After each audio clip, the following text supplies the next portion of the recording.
Welcome, everyone. We are live, and it is Thursday. Oh, yes, it is. Again, Thursday. That topic. People talk about effort. You've got to put in the effort. The effort required is mental.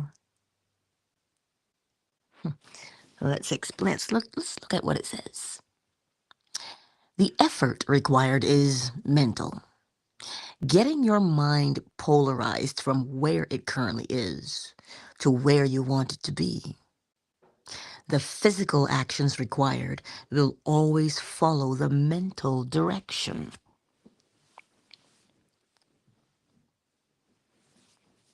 Well, let's say it again. The effort required is mental. Getting your mind polarized from where it currently is to where you want it to be. The physical actions required will always follow the mental direction. So, to facilitate your change, you must mentally do it. And where I find that we struggle is when I was in college, we had this professor, and he would always call it toilet brain, how it swirls, right? It goes round and round and round and round and round, and you can't control it. It feels like it's got a mind of its own. Our thoughts are just swirling away. When in actuality, it is not that they have a mind of their own and they cannot be controlled. It's that we've never tamed the mind, or should I say, the brain. Our thoughts are just round and round and round, swirling, swirling. And sometimes it feels like this uphill battle. You know, I can't turn my mind off. It's not meant to be turned off. Everything moves. Nothing stands still. That is the principle of vibration, which means your mood is always moving. You're always aware. You can't stop being aware. But when it comes now to gathering yourself, right? Where it feels like you're having the same thought over and over and over again. Because you are. Because we have not taken the time to, quote unquote, train our brains. We don't think that it's possible. But in actuality, the analogy with the baby, remember that analogy? You're sitting on the floor with the baby, and they look at you and the toys, and they see this shiny thing back there. You know, good old stainless steel appliances. You don't want them in the kitchen. But let me tell you where this analogy actually came from. This is where, in the old house I used to live in, my son and I would play on the carpet in the living room. But you could access the kitchen, and I didn't want to put up a baby gate. I didn't want that. I wanted him to learn. Whew, I tell you. So every time he would go towards the kitchen, I'd get up and go get him. Because he was just learning how to crawl, and he was curious. And I'd pick him up and bring him back over and over and over. Oh, God. Sometimes it seemed like nothing I did would keep him out of the kitchen. I learned patience. You pick him up and you bring him back over and over again until he realized, and he thought, if I go there, she's going to come and get me. So he just stopped going. Training the mind is the same thing. When we want to practice stillness and meditation, we feel like these thoughts just are like ants at a picnic. They're like ants at a picnic. You just, um, thoughts keep coming. Oh, I can't stop thinking. But if you give it one thing to focus upon, if you give it one thing to focus upon, you understand? And you keep bringing it back to that over and over and over and over again, it will stay where you put it. So the effort is not where you go out there and you pound the pavement. The effort is in the development of your focus and your attention. Because that which you focus upon, that's the outcome you're going to get. So the key, the effort, is in the art of focusing. Oh, but Angela, the way my ADHD is, the way my ADD is, the way my OCD is. See what we do? Everyone has the ability to focus because the mind, the brain, I should say, likes to latch on to something. It just does. This is its nature. It will hold on to something. We call it fixate, right? But it'll hold on to something. And so, as it begins to fixate, what is it fixating on? This is where we get to choose now. That is the effort required. Getting the mind, brain, to stay where you want it to. So remember, let's differentiate between mind and brain.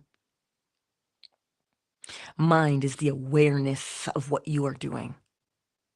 You know when you have an itch and you scratch it, don't just mindlessly scratch it. As soon as you touch it, you say, oh, that's an itch, let me scratch it. So now you are aware of what you are doing. You see, you can't not be aware. That is mind. Awareness, the knowing that you exist, the knowing that you are. I love how Neville Goddard put it. He says, I may forget who I am. I may forget where I am. But I will always know that I am. Well, how do you know? Oh no, I forgot. Who forgot? I forgot. You always know that you exist. You always know that you are. That is mind. Now, that is the part you cannot see, the part that powers everything, the mind. So the brain is the physical manifestation. So too is the whole body, right? And the way the brain works is to store information. The information stored is what you deem to be important to you, right? So once this information is stored, you have the ability to access it, to call it up at will, to remember, to imagine. We have that ability, that capability. We have the ability because we all learn. We all learn. We have our unique ways of learning, right? That's just what we do, right? The things that we enjoy, well, we put more quote unquote effort into them. But what about the things you don't enjoy? Then change the mental attitude towards it. My girl last night, my coworker, she asked me, she goes, oh, you just did so much. Aren't you tired? I said, I'll be tired when I'm done. But in order to get through what I'm doing, I have to keep my mind focused on the task at hand. I can't dilly-dally. I can't lollygag, because then I lose my momentum, and then I don't want to do anything. So the physical is going to follow the mental. And more I comprehend what my grandfather taught me all those years. When he taught me that it is not the job that one does. It is the mind of the person doing it. Where have you set your focus?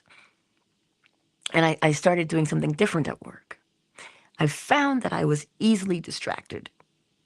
And I just said to myself, find a way to stay focused.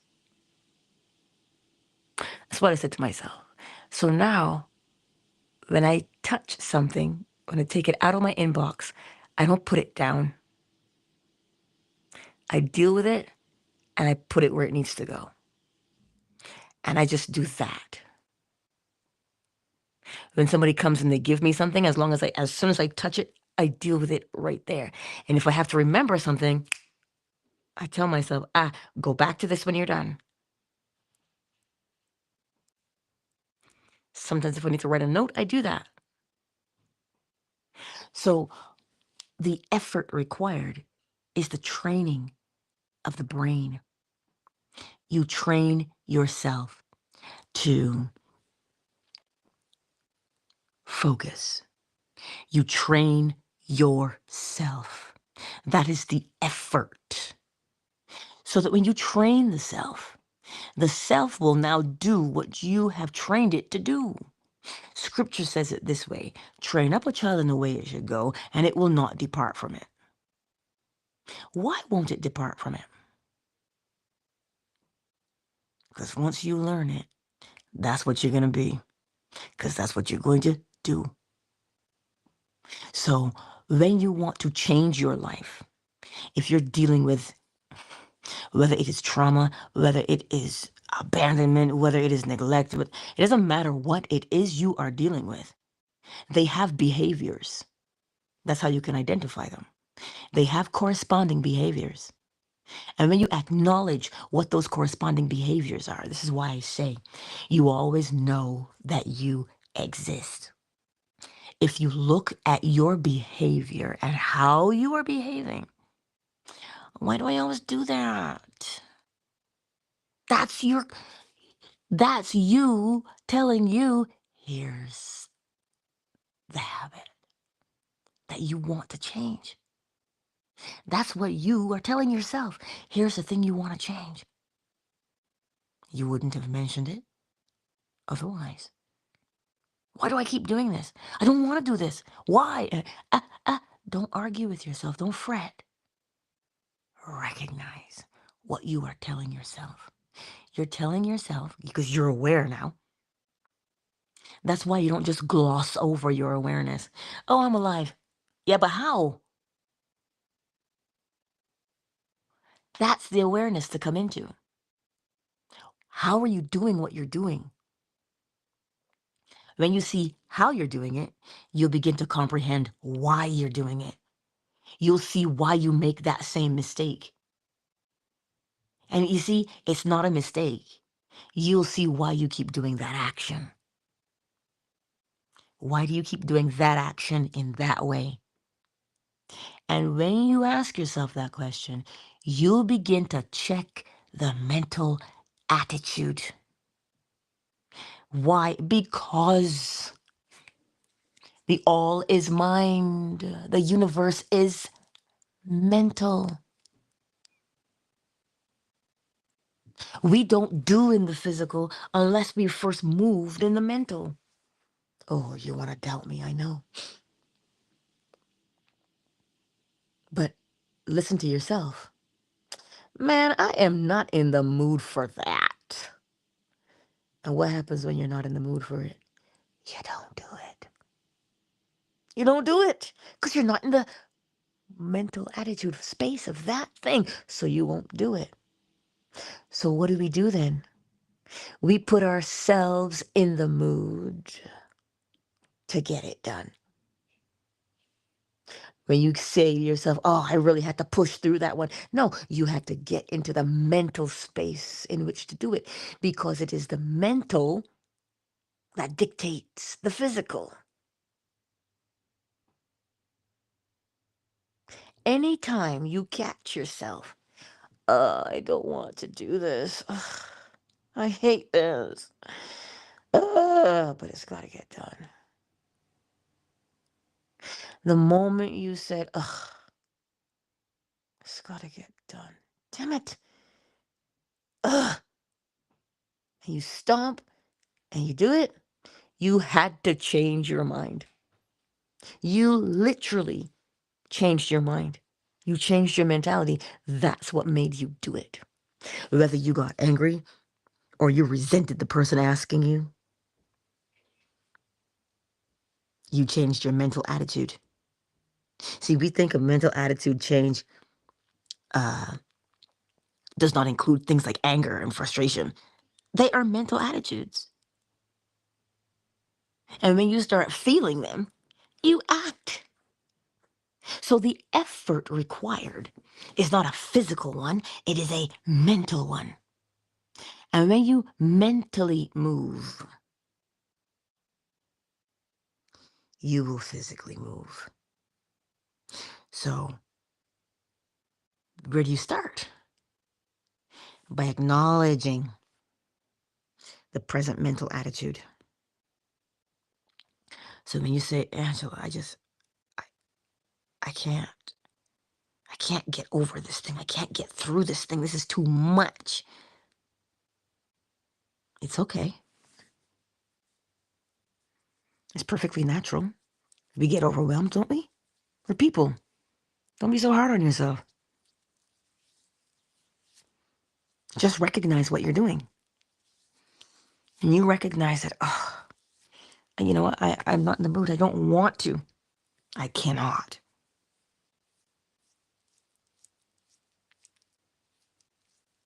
Well, keep doing what you're doing. Because as you keep doing what you're doing, you are either going to become complacent and apathetic and remain as you are, or you're going to become more and more frustrated, getting angry, and thereby you will push yourself right through it because you've changed your mental attitude. A change in mental attitude doesn't mean you have to go from happy to sad or from sad to happy. Anger, frustration, rage, peacefulness, they are all mental attitudes. And the choice of mental attitude depends on your present situation. If anger is required, you have to use it. You have to use everything at your disposal, but you have to pay attention to see which one you're going to use. This is what it is. You use the one that it's right there. And through that, we learn discernment. We learn when to and when not to. It is all a training of the self. But you see, sometimes we say, but what if I make the wrong choice? The wrong choice? The choice you make is dependent upon what your mental attitude is. So as within, so without. You can't make the wrong one. You're going to make the choice that corresponds to the mental mood every single time. So if your mental mood, your mental attitude is courage, well, you'll be the bold one in the room. If it is fear, you're the one who's going to not make a decision, not do anything, because that is the nature of fear. It causes us to shrink. Courage makes you expand because you have to do, right? The actions of courage. The actions of fear. See, they are mental states. And when you say the words, they just don't mean anything because they're just words. But once you recognize that those words have a corresponding behavior to them, then you'll begin to realize the importance of your mentality, your mental attitude, your mental mood. So what does it say? The effort required is mental. Getting your mind polarized from where it currently is to where you want it to be. The physical actions required will always follow the mental direction.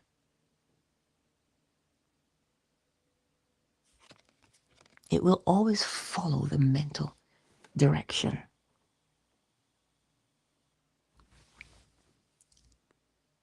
So, what are you going to do today? I keep telling you, it does not matter what the situation is. We all have situations, but it doesn't matter what the situation is. The solution is always the same. Recognize where you are. Identify what you want to do and become, because you see it in your mind's eye, and then you rehearse it. That's it. Angela, if it was that easy, everybody would be doing it. Let me give you an example.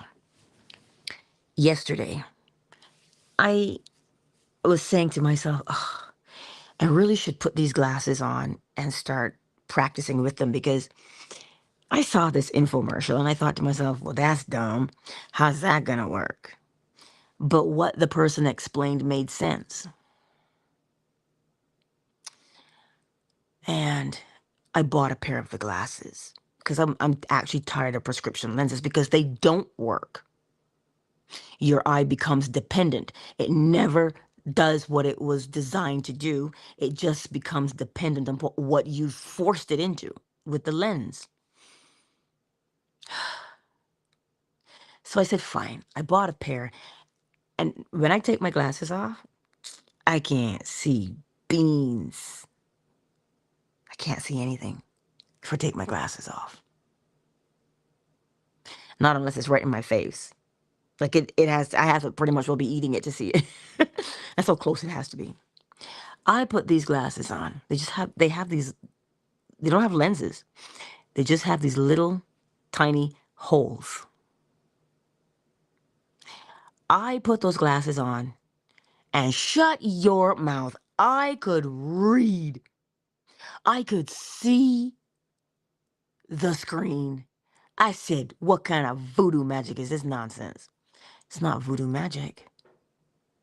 The holes are causing the eye to correct itself. The eye is saying, whoa, wait a minute. And so now the eye starts to do what it was designed to do, see. And to see clearly, I can see clearly now, the rain is gone, right? It sees clearly. And I said, shut the front door. And in my enthusiasm,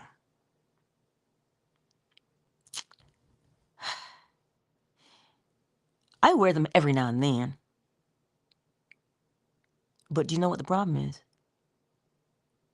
The problem is we learn things and we get a little bit of quote unquote success with it. But then we go right back to our old habit because we lack persistence in the focus. So here I am still wearing my glasses. But had I have put my mind to it and said, look, every time I'm home, I'm going to wear these for this amount of time every day. Because if I can see that clearly with just moments of putting them on, how much better would my eyes be in 2 weeks, 3 weeks if I stayed the course? So the next time you ask, well, if it was that easy, everybody would be doing it, begin to comprehend why we don't. Because there's always something else to do. And we allow ourselves to be pulled in that direction. We want what we want, but we are not willing. And so what I'm trying to say to you, it has nothing to do with your will. Will directs attention, right? Which means you say, I'm going to do this. I will do this. So you point yourself in that direction. But it is not the will that sustains. The will does not sustain. It is physical and it takes a lot of effort. But if mentally I said to myself, man, I got to spend how much money every year on glasses? And your benefits only cover so much. But then you have to stop and ask yourself about benefits. Oh, we're going there today. You have to stop and ask yourself about benefits. You pay into benefits, but you can only use so much. But if you want this thing, pay for it yourself and you can use it whenever you want. Benefits are just the gatekeeper. Because if you don't have the benefits, what? You're not okay then. So you see now why we as people, as humanity, find it so difficult to change. Because we do not put ourselves in the mood to facilitate our change. We will find every excuse. Ah, man, I gotta clean. And because I gotta clean and I'm moving around so much, you know, no, that's the best time to do it. Put the glasses on when you're doing what you think is mundane. Because over time, you will correct the eye.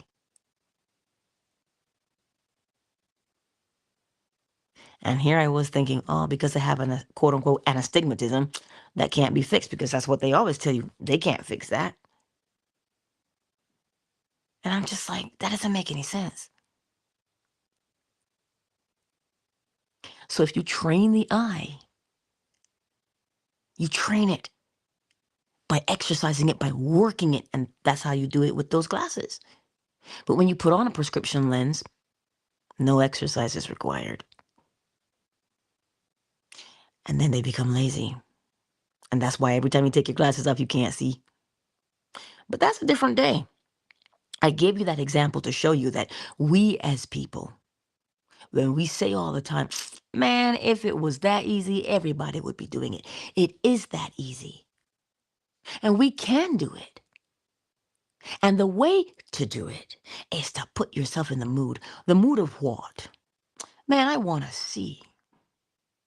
Can you imagine? I'm not wearing glasses. I can drive without wearing glasses. I can walk down the street. I can read the signs. Oh, the excitement, the thrill. Let me see. Let me see how quickly. Let me see if I apply myself. Let me see. And I get excited. Well, yeah, you got to put yourself in the mood.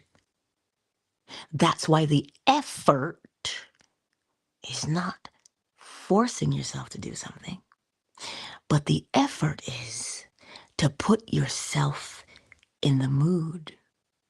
And when you put yourself in the mood, you know exactly how you're going to act. And I know you want to doubt me. I don't want you to doubt or to believe. I want you to know. So look at your life and see where you've put yourself in the mood. And then the subsequent action that you took. When you say, ooh, I feel like, there's a commercial. I feel like chicken tonight, like chicken tonight. Ow. You feel like. And so because you said you feel like, you were in the mood. And nothing would satiate you other than what you were in the mood for. Because the mood always brings about its own fulfillment. Like I said, I know you want to doubt me. But if you look at your life, you will see the evidence. And you will catch yourself, oh my God. I did have to put myself in the mood for that, didn't I? And you'll see that in order for you to act, and the intensity, here it is, remember, because rhythm compensates. The intensity with which you act is based upon the intensity of the mood that you feel. The more passionate you are, the more passionate you act, the more voracious you act. The more lackadaisical that you are, well, that is how you will do it. Hmm? The mood is what will dictate your actions. So don't try to figure out what you want to do. Get into the mood. What is the mood? The mood is the feeling. I keep telling you, watch what you say. Man, I don't feel like doing that.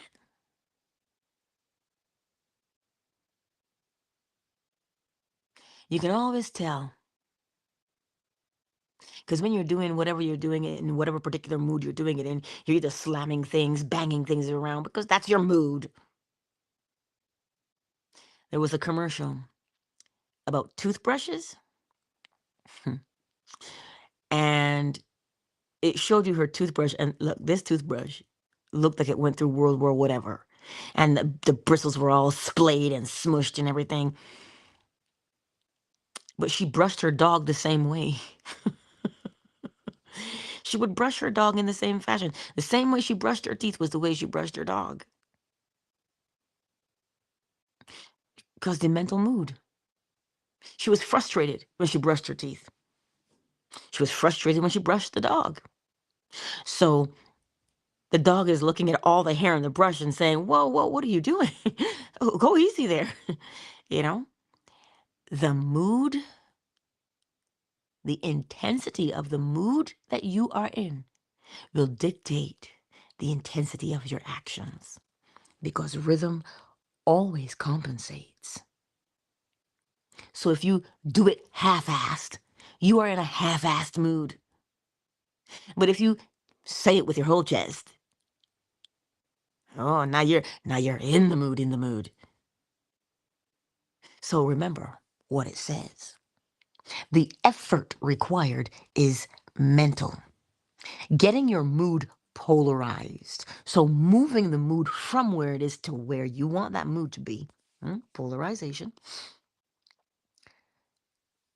is where you want it to be, right? The physical actions required will always follow the mental direction.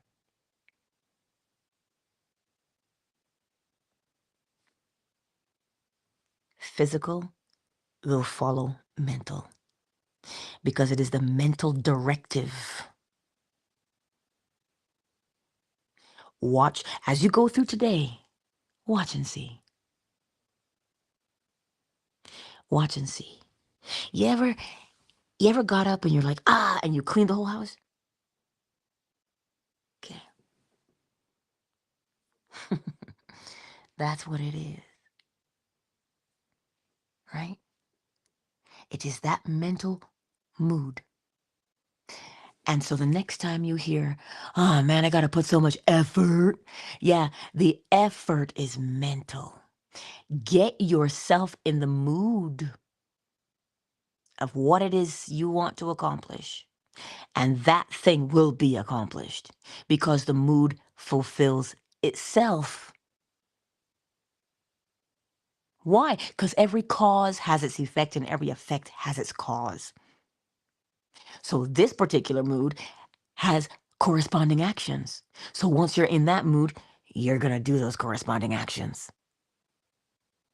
So that's why I'm saying you don't have to force yourself to do something, which is quote unquote effort, elbow grease. No, put yourself in the mood and you will do it. And you will do it and you'll say, cha, well, that was easy. Even though the work is it's physical, so it's going to be laborious. That's what labor is. It's just work. Even though you've got to work, if you put yourself in the right mindset, frame of mind than the work. This is why they tell you, if you do what you love, you'll never have to work a day in your life because you're in the mood. You love what you're doing. So it's not work per se. It's not a chore. It is a pleasure. And the only difference between the pleasurable and the chore is the mindset. So, my beautiful friends, don't let me hold you up here this morning. But remember, because it is the principle of polarity, the effort required is mental. Getting your mind polarized from where it currently is to where you want it to be. You've got to polarize yourself. See, the art of self-polarization is very important. You have to practice being able to move yourself deliberately from where you are mentally to where you want to be mentally. Why is it important to self-polarize? Because if you don't self-polarize, somebody will polarize you. Well, look at the news. Look at politics. Left wing, right wing. Look at how polarized we are every day. Oh my God, the Democrats. Oh my God, the conservatives. Oh my God, the liberals. Arguing over the, oh, the banality of it all. We've allowed ourselves to be polarized. And because we've allowed ourselves to be polarized, we now have to act in the way that we were polarized. Walking blindly through the world. You are not meant to walk blindly through this world. You are meant to walk with full awareness. But that comes with a responsibility. And the responsibility is to make sure that you know what mental attitude you're living in. And if you don't know what your mental attitude is that you're living in, look at your actions. It'll tell you. We were not left to be in a position of, I don't know. We are always put in a position where we do know. Because you must know. Ignorance is not part, or should I say noscience, is not part of our design. We are supposed to know. That is what the light within you does. Anyhow, don't let me preach because it is way too early for that. And I don't want to wake up my chickens just yet. They're so cute. So anyway, who's here with us this morning? Probably Miss Liza is here in these YouTube streets. I know Twitter is for the replay gang. And this morning, I know Big Mike now got to work, but he was here. Ray Ray is in the house. Business of being a foodie. Did is the app apping? Because I did invite you. Rada is in the house. Let me pop into the chat. Well, grand rising to you, Rada. Ray Ray, you better hush with that snow talk. I'm not ready yet for snow, son. I am not ready for snow.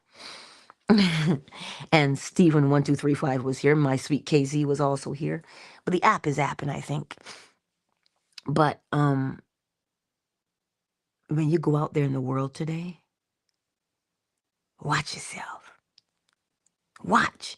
Observe what you're doing. Watch. And you'll begin to see what you're doing, and you will comprehend why you're doing it, so that when you say, step 1, acknowledge where I am. Step 2, identify where and who I want to be. Okay, well, I will experience in imagination what I would be doing in reality. Because who I want to be has corresponding actions. So I'll start to see myself like a dancer in the mirror. I will do, and I will watch myself as I do, as I rehearse. And step 3, I know the inevitable outcome of rehearsal is what? Living it out. So I don't have to hope, I don't have to wish, I don't have to dance naked in the moonlight. I just need to put myself in the mood, and that mood will express itself through my actions. And people are going to say, oh my God, you make it look so easy. It is. You just got to put yourself into the mood, and you'll see how easy it really is. So the work, as scripture would tell us, we don't wrestle against flesh and blood. It is the mentality. And with that, I bid you adieu, my beautiful friends, because I got to feed these guys, get their food ready. My lunch is already packed from the night before. You know why I packed it from the night before? Because I said, oh, it's too much in the morning. You know what? Just let me get it together now. Because I don't like being late. So I prepare. I just make little preparations. It's the little things, those mental things that we do that prepare us for the day. You have this in hand, my beautiful friends. You really do. I'm not telling you something I don't have to practice and live out every day. And the law is designed in such a fashion, you can't break it. It is not man's law, it is universal law. And everything follows law. Everything follows law, including you and I, and our moods, cause and effect. Yes? I love you.